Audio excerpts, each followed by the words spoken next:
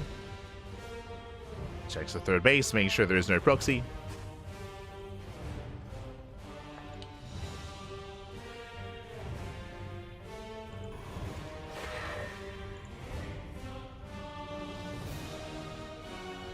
There's that Stargate follow-up here at a creator. Once again, Stargate opener. Okay, bold move, bold move. Now, we are loading into a smaller map. I should talk about Ultra Love a little bit here. It is going to be a smaller map compared to Frostline, so because of that, these bases are more defendable, true, but the rush distance by ground is shorter. So if Cure did want to be more assertive, more aggressive, then he's going to be more successful here on Ultra Love, potentially. It's one of those things where, sure, the rush distance by ground is shorter, it's easier to move out. At the same time, these bases are more defendable and they're closer together as well. We saw how difficult it was for Creator to actually maintain his fifth base. Here, it would be much easier to rotate between the bases and to, again, maintain the army and maintain the bases themselves. So there's a bit of a give and take. Let's see, Hellions move out. Phoenix on the way.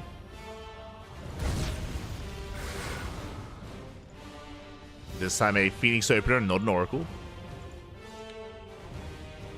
As Cure has yet to confirm. He has not seen anything in the main base or the natural. Hellions are on rotation. They're on patrol. Trying to see any kind of move outs. And so far, Creator, he's done a good job here at just keeping these Phoenixes hidden. And once again, Phoenix into Robo, into Colossus. It looks like Phoenix Colossus. For a second time. Meanwhile, this is going to be a committed mind drop. Oh my god. Forward Mind's on the way towards the natural. Alongside the Hellions as well. We'll see if a Creator can keep up. Can he hold? Can he defend? Can he survive? So here comes that drop.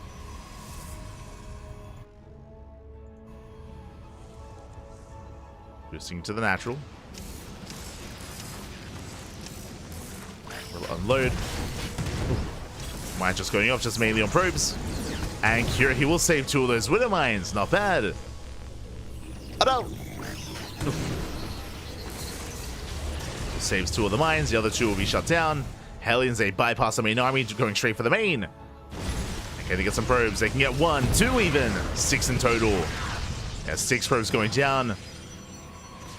Widow Mine does not reset. But Cure, you can always go back in. Always dive back in and find more damage. And so far, not bad. Not the worst trade. Back at home, getting into his own 3-1-1 setup. Stim is on the horizon. He's forced to invest into these Cyclones as he's fully aware of the Mass Phoenix. So he needs as much anti-air as possible. And here comes the Bay for the Colossus. So same build, almost the same build by Creator, 2 games in a row. Phoenix into Mass Colossus, third base on the way, taking a more defensive stance. And the pressure, the onus is going to be on Cure to try to break the defenses of Creator. See if he can.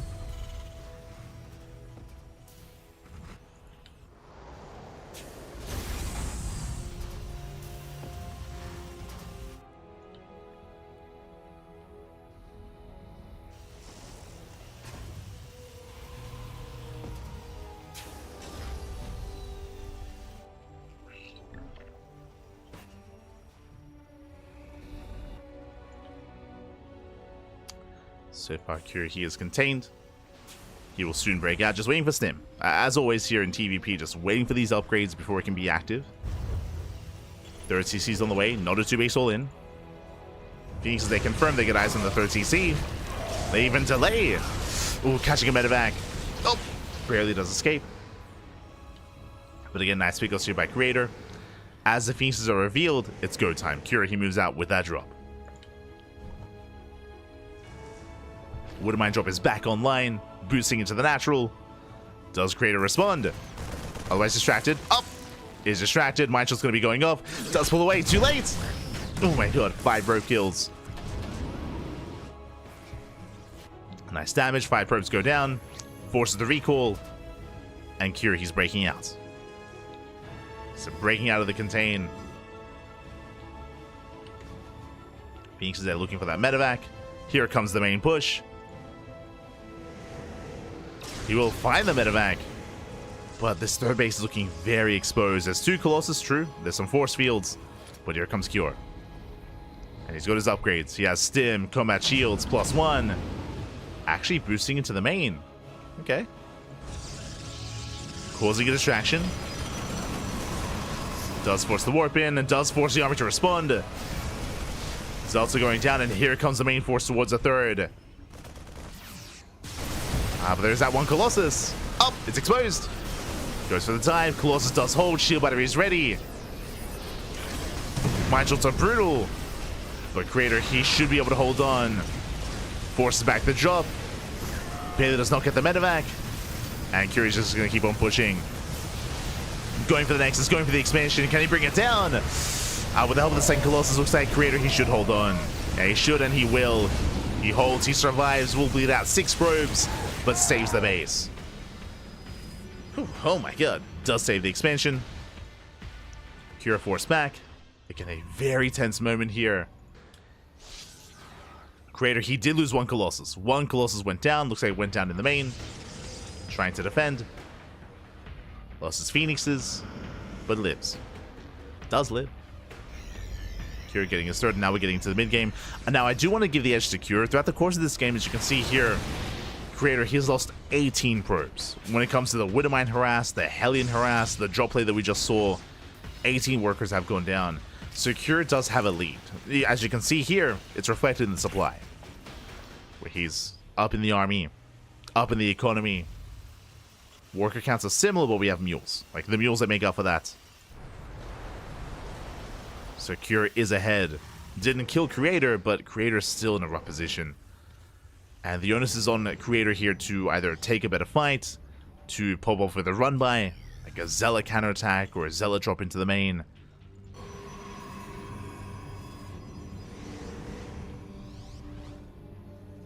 Something needs to go Creator's way.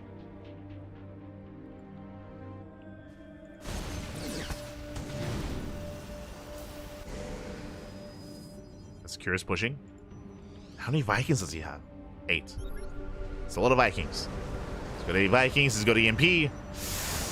Creator is up against the wall. Shield battery does help. Does support. Trying to craft in the army. Yo, the juggling. The micro. Despite that, pieces are going down. Brutal pickups. Creator is being forced further back. Losing out those Phoenixes, down to 1. Creator trying to buy more time. Up! Colossus under fire, he gets 1! Barely not. Whew, Colossus barely survives. First Nova goes off, just zoning Cure away. And Creator, he's holding. He's surviving. Cure, he rotates. Rotates over towards the third. And he's stimming in. He commits, takes down the Prism. Prism goes down, Colossus are exposed. And Cure should have enough. And he should have enough to break through. I say that. The Nova! Up! Oh my god. Decent connection, but just the one Nova. We need one more. Forces Cure back, but Cure, he's at 160 supply. GG gets called. Cure overwhelms, and we're going to the ace match. GG. We're going to game 3. Again, Creator, even though he was able to hold and survive the aggression of Cure, he bled out too much. He bled out too many workers. He bled out a Colossus, bled out just too many workers, too many units. And Cure gained a massive lead, a massive advantage. Towards the end there, Cure, he was even close to maxing out. And Creator just could not keep up. And that leads us to the ace match. Let's go. Leads us all the way to game 3. We'll see how this story ends. As this is the final game of the broadcast of day 1. And here we go, spawning in the top right hand corner of Leylines, we have the South Korean Terran player, the Blue Terran representing Team Liquid.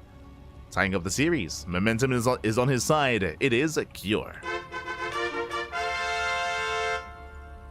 And spawning in the bottom left hand corner, we have his opponents. We have the South Korean Protoss player, the Red Protoss, being forced into the ace match. Can he bring it back? It is Creator. Here we go. This is the final best of 3, the final series here of day 1. It all ends here. It all ends on ley lines. And so far, every game creator, he has gone for the same style. He's gotten there in different ways, but for the most part, we've seen just Gate, into Cybercore, into Expansion, into Stargate, into Phoenix Colossus. Game 1, we saw a commitment into Oracles first, then into Phoenixes. Game 2, just straight Phoenixes into Colossus. And we'll see if he does mix it up.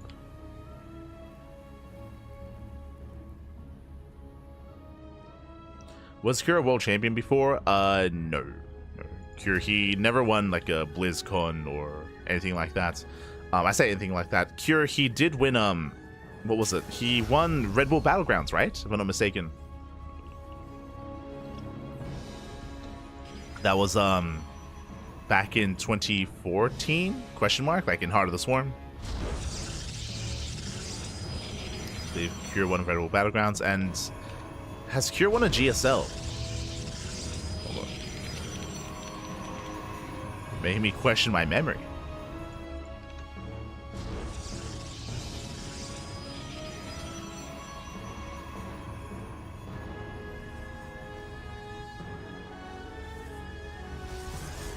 Yes, okay. I was like, I'm pretty sure I remember seeing Cure win a GSL. He did. So he is the GSL champion, but not a world champion. Did win GSL. He won back in 2021 against Zest. For now, you see Cure going for an economic opener. Just going for a Rax expand off of 1 gas geyser. Meanwhile, Reaper gets across the map, and we'll see what he can get done, as he does keep up and will zone Cure away. He's going to be zoned back. Behind this win mixing, let's go! We do have a Twilight Council opener out of Creator. Let's go. Not a Stargate. And we'll see how aggressive he's going to be. How many gateways? 2 gates, 3 gate, or 4 gate Blink Stalker? Our eyes are on Creator.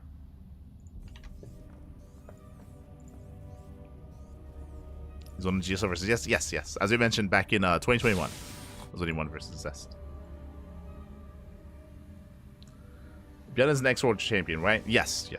Björn did win BlizzCon. It was back in 2016.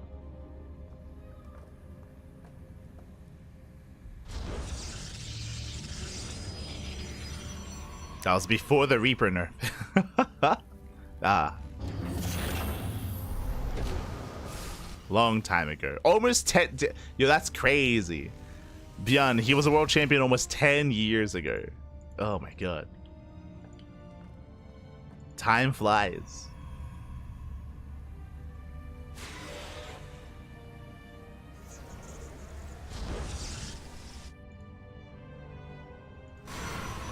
So here we go. So far we have our gateways set up here, and we have 1 gate in the main, 2 gates in the natural, going to be 3 gate blink out of Creator.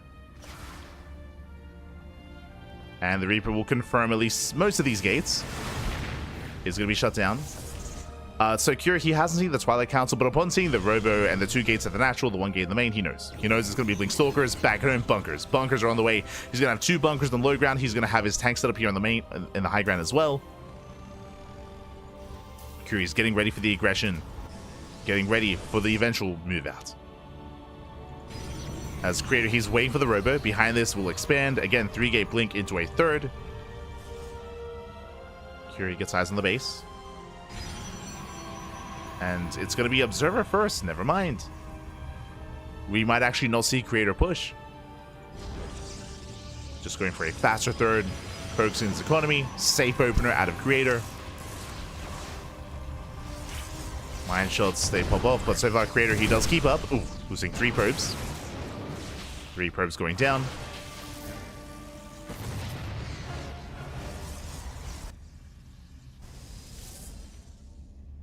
And is going 3 gate blink into gases, into the bay, into Colossus.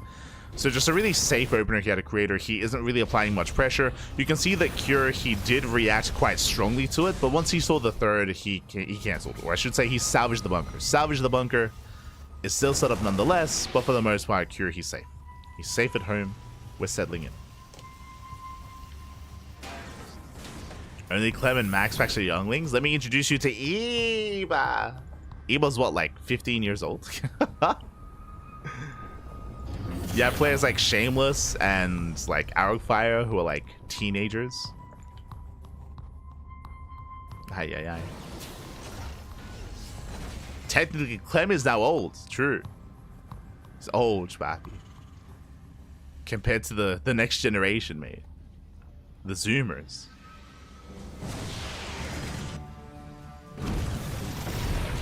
Oh.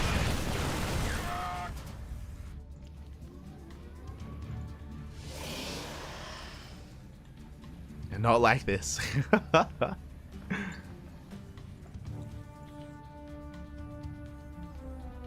Crazy, crazy. But Creator poking in, tank is in position. Oof. There's some brutal tank shots going off. At the same time, auto harass across the map, getting 2 probes. We're gonna pull a Creator apart.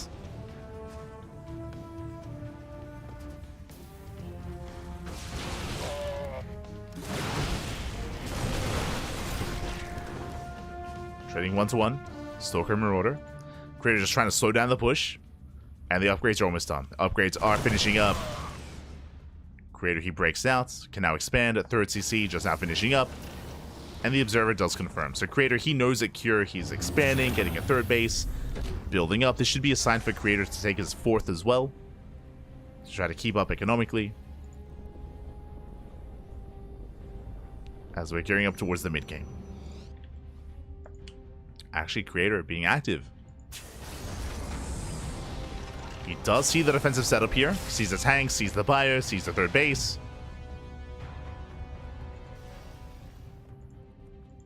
There's a 4th from Creator. And Creator, he shouldn't push into this. I would imagine he's just looking to hopefully catch any kind of move out. Any stray drop. Just maintaining his map presence while he expands. I say a drop likewise, I'm hoping to catch any kind of move out. Observer gets shut down. Nice catch from Cure. Does catch the Observer. Creator still building up. Temple Archives on the way. New generation of pros. SC2 is saved. Ah. They're there.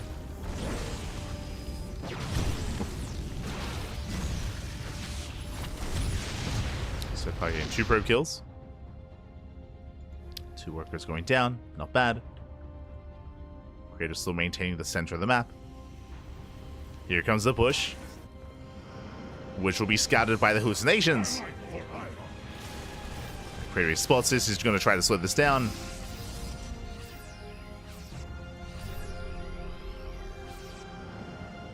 Kira trying to break out. So far unable to. Just posturing. 4th CC on the way. We're both just building up. And we're getting close to maxing out. We're getting there. Now, something that we're missing here is a 2nd robo. Just the 1 robo producing here for Creator, which is a little bit scary. He has 3 Colossus, that is true, but he has no Disruptors. He has the Temple Archives, but likewise no Storm yet. We need one or the other, either a 2nd robo or Storm.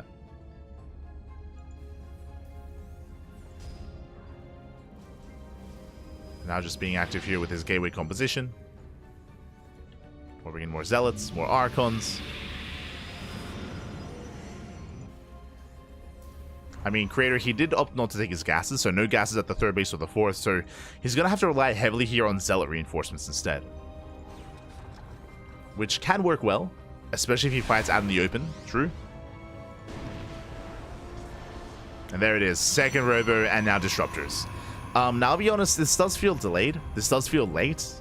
It feels like we could have seen this a little bit earlier when we first brought it up. But now we have Disruptor production. Both armies are maxed. And I do favor Cure's army currently in a head-on fight. I feel like it's on Creator to trade. To shave off some of his gateway units. And to refine his composition.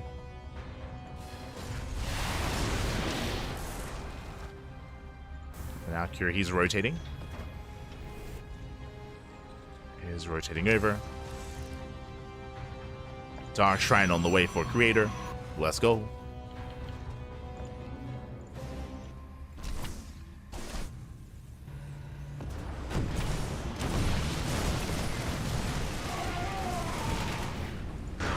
Let's hit the mineral line. Base is moving out. Base? Sorry, army's moving out. It's going to be spotted. Nice CMP. Creator trying to come in for a flank. Gets a ghost. Does catch one ghost. Stellar Rumba is being attempted.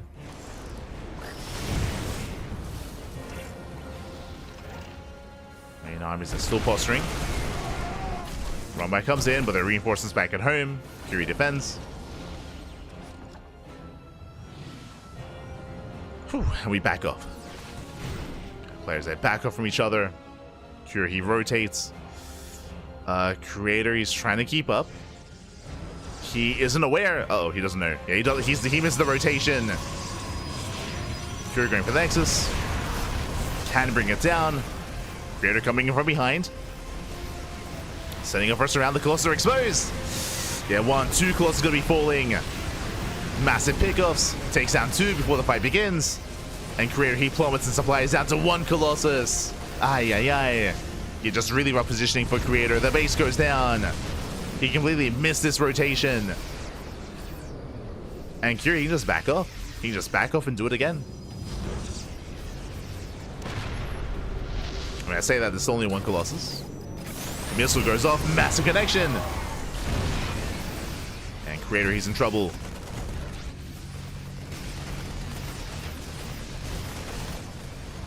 Black's trying to collapse in the army. The anti-armor missile still in effect. Creator, he cannot engage. He's making more Colossus. Cure, he doesn't really gain much ground here. He's been posturing, but hasn't really gotten too much. Has to be careful. Like, what are we really threatening here? Oh, there's a will connect. Massive connections here. Ghosts go down. Marines as well. Nice engage from Creator, and I feel like we have to get out of here. Like, here isn't threatening much. Another Nova. Like, I'm getting deja vu from game 1. Where Cure, he killed the expansion, dropped into the main, then he left his army idle, and he lost everything. And we could be seeing that again. Yeah, the tanks are falling. Cure, he has to retreat. He's gonna lose all his Vikings. And he did stick around a little bit too long. Now, thankfully, he does escape with most of his army.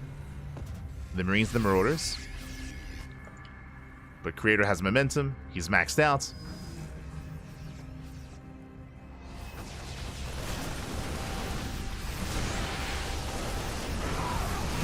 And he is maxed. Disruptors, they pop up as well. 2 more ghosts falling. 3 ghosts left. And the Novas, they just keep popping up. They just keep zoning away. And Creator is pushing in. But Liberation has arrived. We have some freedom. Liberators, they zone away. So far, Curie's holding on. Stimming in, going for the dive. Novas, they don't connect. Still very tense. Creator, he tries to retreat. He's being pinned down. Once again, the Novas, though, they just keep popping up. And Liberators are falling one after the other. Creator, has he done it? Does he have another Nova? Not quite. No Novas left. Disruptors are going down. Oof, the Nova does not connect towards the end. Still so close. There's no way to hear. The Vikings! The Vikings, they shut down the Colossus. They're going down one after the other. And Cure, he holds. He does hold. He can chase down the final Colossus. There's no escaping this. Oh my god. Does fall. Whew. And Curie's pushing. He's pushing out. Has the greater economy. He's got mules behind this. Creator trying to re-expand. Cure, can he keep going? Yeah, we'll knock down the expansion. Nexus goes down.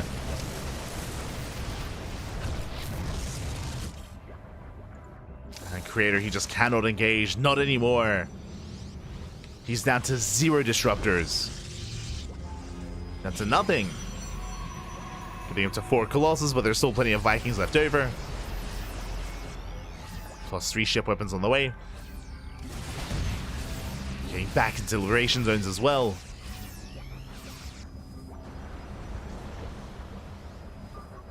Back into freedom.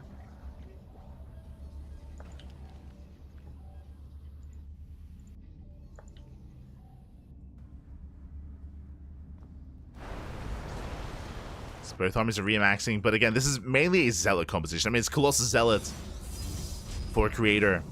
There's no Storm, there's no Archons, no Immortals. I believe the first Disruptor just arrived. Oh. Cure getting caught out.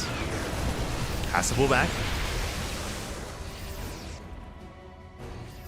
Just some panicky MPs out of Cure. I mean, both armies are still maxed out. It is a bit of a cheaper army, though, for Creator. With all these Zealots.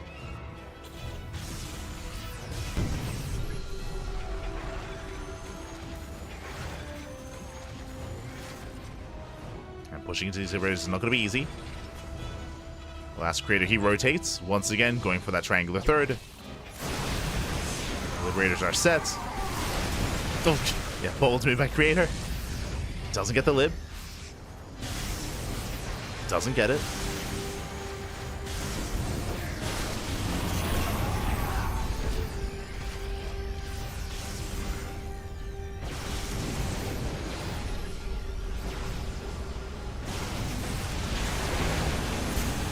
Does pop up. Ooh, Liberators, they just take down the Gateway Army. Oh my god! They rain down on the Zealots. They catch a Disruptor. Sure, getting another expansion. And typically when the lib count gets this high, we do force out Sky Toss. And when the army does dive in, Zealots gonna be forcing back the bio. Colossus, they're trying to break on through. One Colossus goes down. And barely a second does as well. Going for a third. And Curie just takes a better fight. Just a much more efficient fight here for Cure as Creator tried to push into liberation zones. That was not the play. He lost far too much in the process. And Creator plummets in supply. I mean, as we mentioned, like Creator, even though both armies were maxed, the soup does lie. Where Creator, he had a very cheap army, very inefficient, and did not trade well.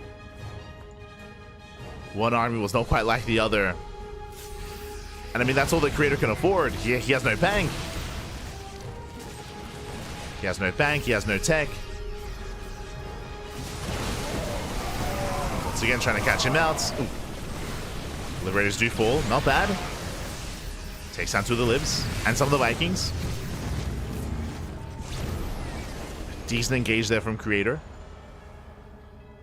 Still in this.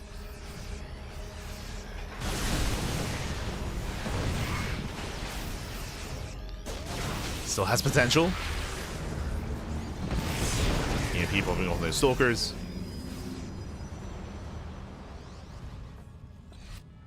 Creator, he does rotate. Nice harass. Yeah, we have Liberators here in both the bases. Denying mining time. Creator barely has an economy to begin with.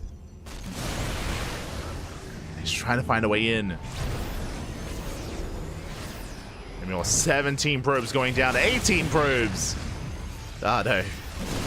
Yeah, the economy's in shambles. He's committing in. The Colossus are being thrown away. The Novas, though. And the Splits, they're going to be good enough. Yeah, they're good enough. Creator, he's going to be shut down. Curie stims in. GG gets caught. And Cure, he will shut down the main army and take the series 2-1, advancing on to the next round. GG.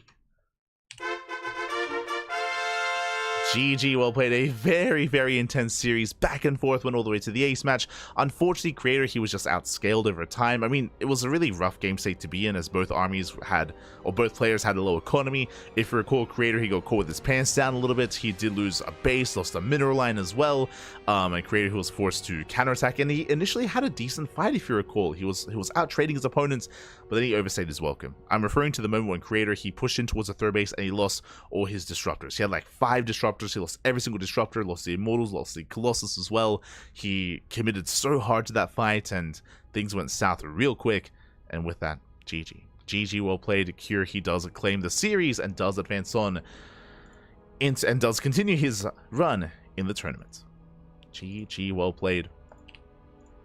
And let's catch up on the bracket because we have quite a lot to get into. Here we go as we switch the scenes over.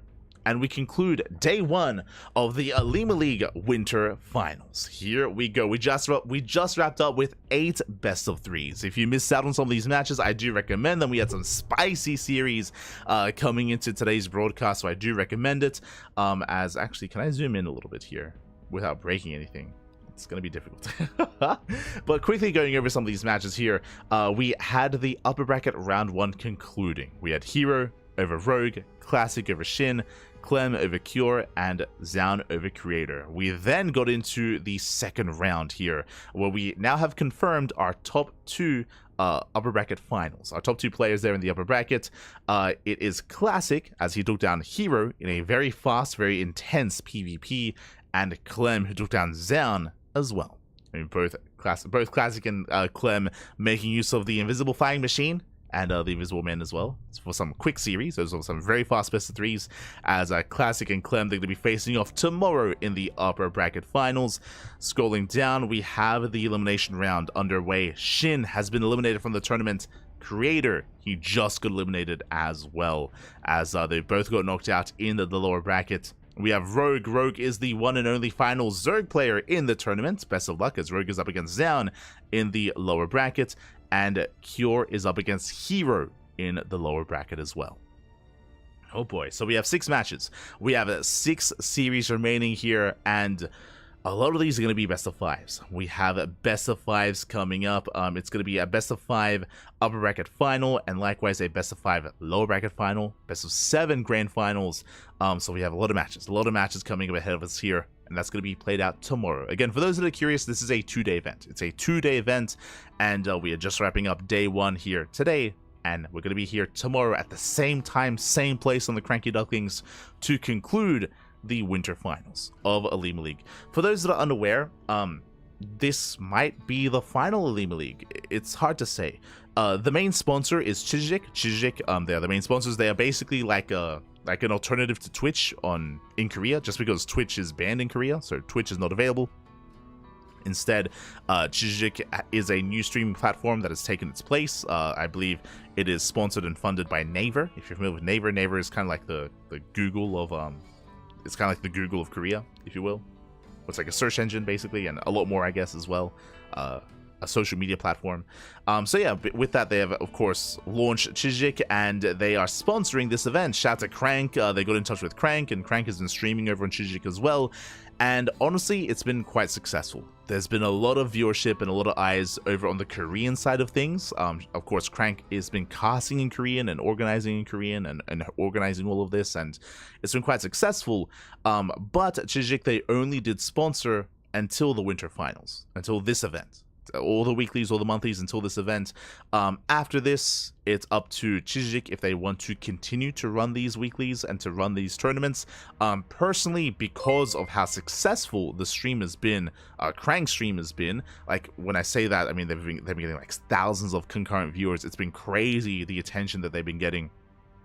I mean, it's not just Crank. I mean, Ryung has been jumping onto cast. I'm sure Alicia has been jumping onto cast every now and then as well. I saw Alicia recently. It's been great to see. But yeah, they've been, of course, hosting and organizing and casting together and putting on a show, and has been getting a lot of viewership. And because of that, I would imagine that Chijik are quite happy with it. I'm sure they're quite happy. When I say a lot of viewership, whenever there's a OlimoLeague, I believe Crank is the #1 streamer. I believe he's the #1 streamer on the site. So yeah, that's very successful. Very successful. So again, if they're happy with that, then I'm sure we'll be seeing more, but for now we have no confirmation. We have no confirmation as to future OlimoLeagues. If it returns, we'll be back to our regular, weekly schedule with weekly OlimoLeagues, with a monthly finals, and then like a seasonal, like end of finals sort of event as well. But it comes down to what occurs between Chijik and between Crank, whether they want to continue this partnership or whether they want to invest elsewhere. Yeah, up to them with how they want to approach this. But I'm sure I'm pretty optimistic so far when it comes to how things have gone.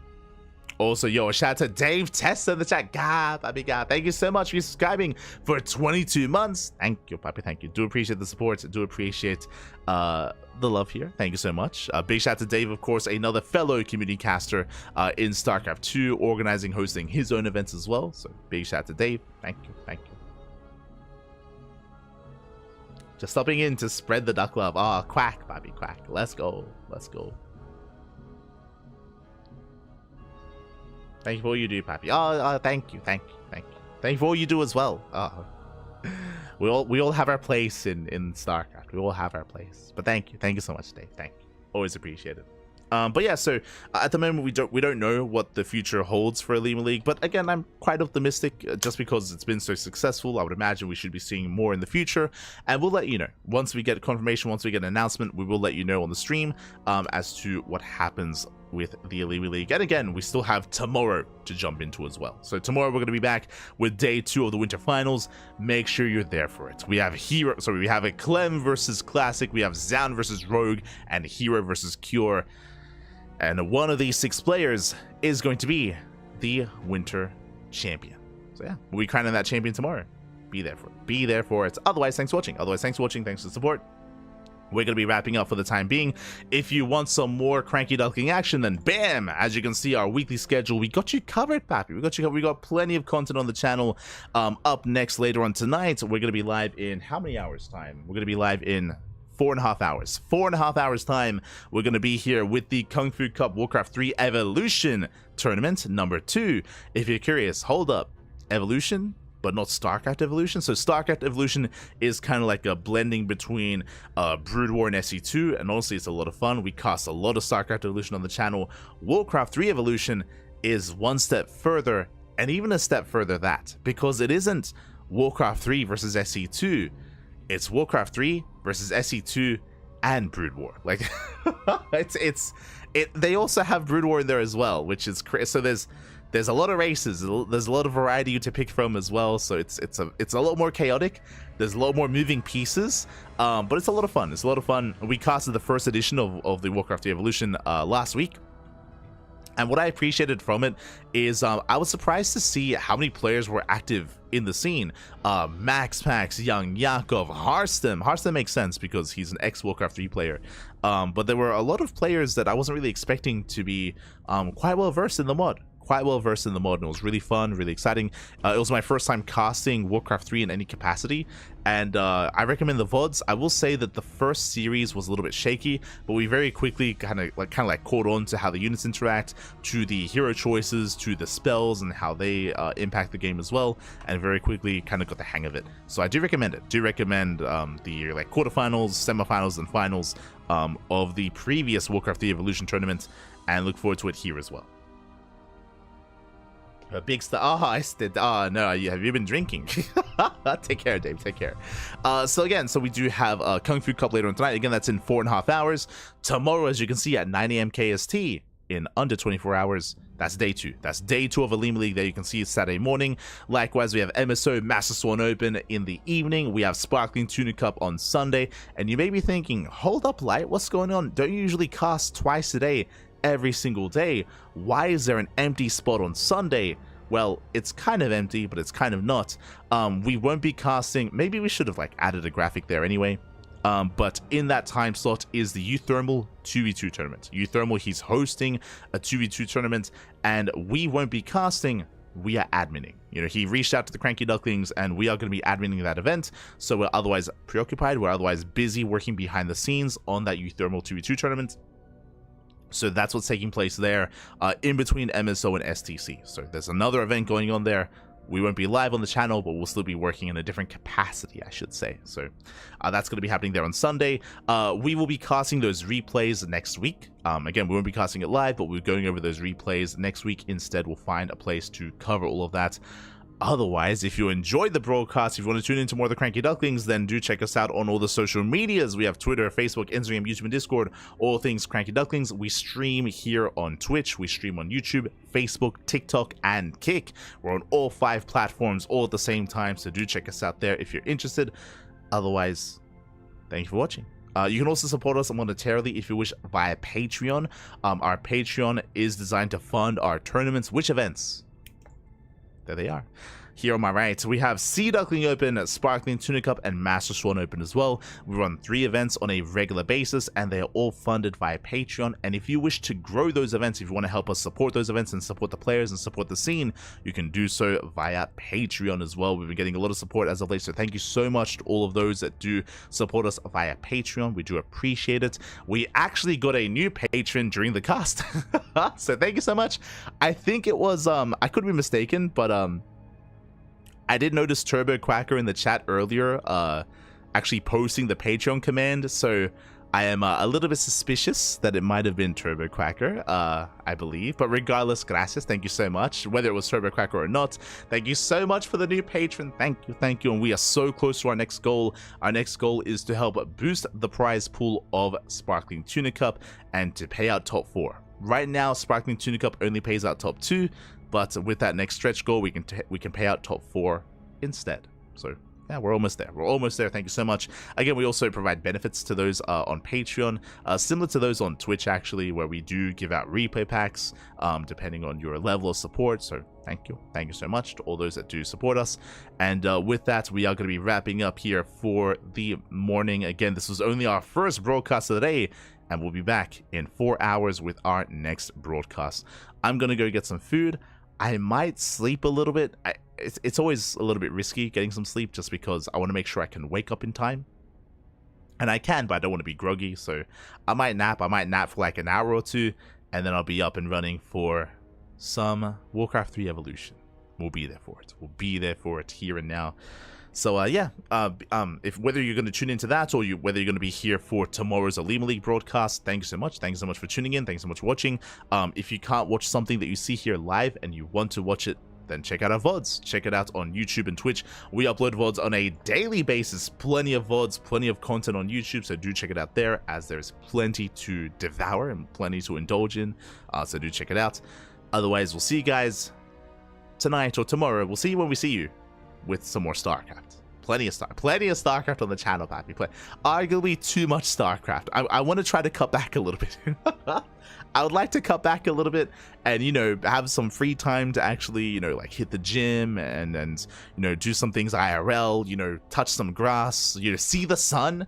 Right now, my life, especially like January, December, October, November, like was purely casting, eating, sleeping, casting, just rinse and repeat. A lot of casting here on the channel. So I do want to cut back a little bit to be able to do some other things as well. But we'll see what happens. We'll see. Oh my god. That's my New Year's resolution for 2025, is to cut back a little bit and, you know, enjoy life in other ways. And stream, really. Just stream more often as well. Would be a lot of fun. Regardless, with that, thanks for watching. Thanks for tuning in. We'll see you guys later tonight, tomorrow, whenever we see you. Otherwise, thanks for watching. We'll see you guys next time. Until then, ciao, papi, ciao. See you next time. Hasta luego. Ciao, papi.